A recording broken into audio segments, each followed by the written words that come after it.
کیمیائے سعادت 205۔ دوسری آفت یہ ہے کہ عیال کا حق بجا لانا نہیں ہو سکتا مگر حسن خلق سے، ان کے محالات پر صبر کرنے اور متحمل ہونے سے، ان کاموں کے سر انجام میں آمادہ رہنے سے۔ یہ امور ہر ایک سے نہیں ہو سکتے، شاید عیال کو ستائے اور گناہ گار ہو جائے، یا ان کی خبر نہ لے انہیں تباہ کرے۔ حدیث شریف میں آیا، جو شخص بیوی لڑکوں سے بھاگے گا تو اس کی مثال بھگوڑے غلام کی سی ہے۔ جب تک بیوی لڑکوں کے پاس نہ جائے، نماز روزہ کچھ قبول نہیں ہوتا۔ غرض یہ کہ ہر آدمی کا نفس ہے، جب تک اپنے نفس سے نہ بر آئے۔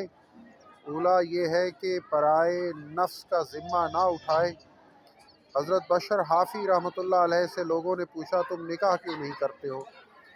اس آیت سے ڈرتا ہوں، وَلَهُنَّ مِثْلُ الَّذِي عَلَيْهِنَّ بِالْمَعْرُوفِ۔ ترجمہ، عورتوں کا مردوں پر ویسا ہی حق ہے جیسا مردوں کا عورتوں پر ہے۔ حضرت ابراہیم ادھم علیہ رحمۃ اللہ علیہ نے فرمایا، میں کیوں نکاح کروں؟ مجھے نکاح کی حاجت نہیں اور عورت کا حق ادا کرنے کی ضرورت نہیں۔ تیسری آفت یہ ہے کہ دل جب اہل و عیال کے کام کی فکر میں ڈوبتا ہے تو آخرت کے خیال اور ذات آخرت کی تیاری اور خدا کی یاد سے باز رہتا ہے۔ جو چیز تجھے یاد الہی سے باز رکھے وہ تیری ہلاکت کا سبب ہوگی۔ اس واسطے حق تعالیٰ نے فرمایا، یا ایھا الذین آمنوا لا تلہکم اموالکم ولا اولادکم عن ذکر اللہ۔ یہ سورہ منافقون ہے، پارہ 28 ہے، آیت نمبر 9 ہے۔ ترجمہ، اے ایمان والو، تم کو تمہارا مال اور تمہاری اولاد اللہ کی یاد سے غافل نہ کرے۔ بس جس شخص کو یہ خیال ہو کہ جس طرح رسول مقبول صلی اللہ علیہ وآلہ وسلم کو عیالداری کے شغل خدا سے مشغول کرتا ہے، اس طرح مجھے مشغول نہ کرے۔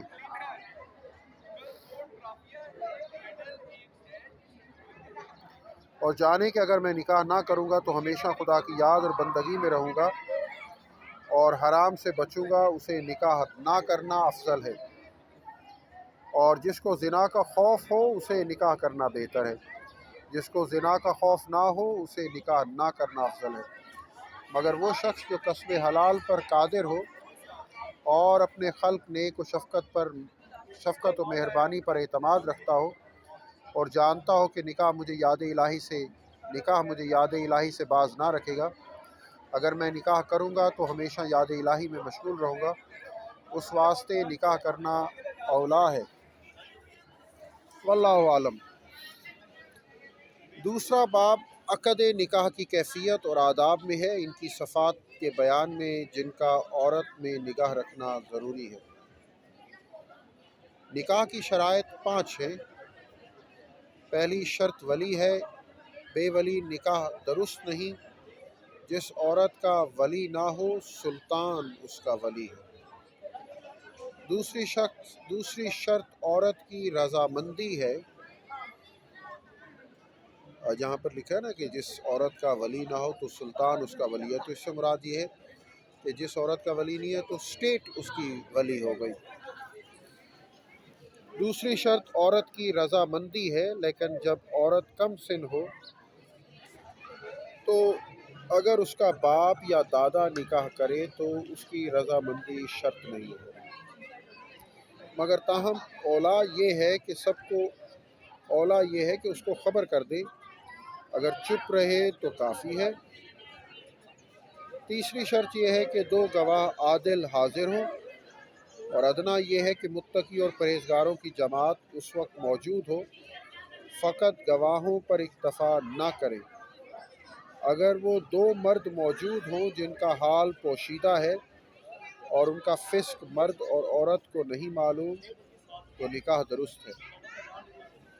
چوتھی شرط یہ ہے کہ جس طرح تزویج کا لفظ صراحتاً کہا جائے، اس طرح شوہر اور عورت کا دلی خواہ ان کا وکیل ایجاب و قبول کے لفظ بھی صراحتاً کہے، یا اس کی فارسی کہے یا اس کی اردو کہے۔ اور سنت یہ ہے کہ نکاح کے خطبے کے بعد ولی یوں کہے بسم اللہ والحمدللہ، فلانی عورت کا نکاح اتنے مہر پر تیرے ساتھ کر دیا، اور شوہر کہے بسم اللہ والحمدللہ، اس نکاح کو میں نے اتنے مہر پر قبول کیا۔ عقد کے پہلے عورت کو دیکھ لینا بہتر ہے تاکہ پسند کر لے، پھر عقد باندھے۔ اس محبت و الفت کی بڑی امید ہے، اور چاہیے کہ نکاح سے فرزند پیدا ہونا اور دل اور آنکھ کو برے کاموں سے بچانا اس سے مقصود ہو، بالکل حظ و حرص ہی مقصود نہ ہو۔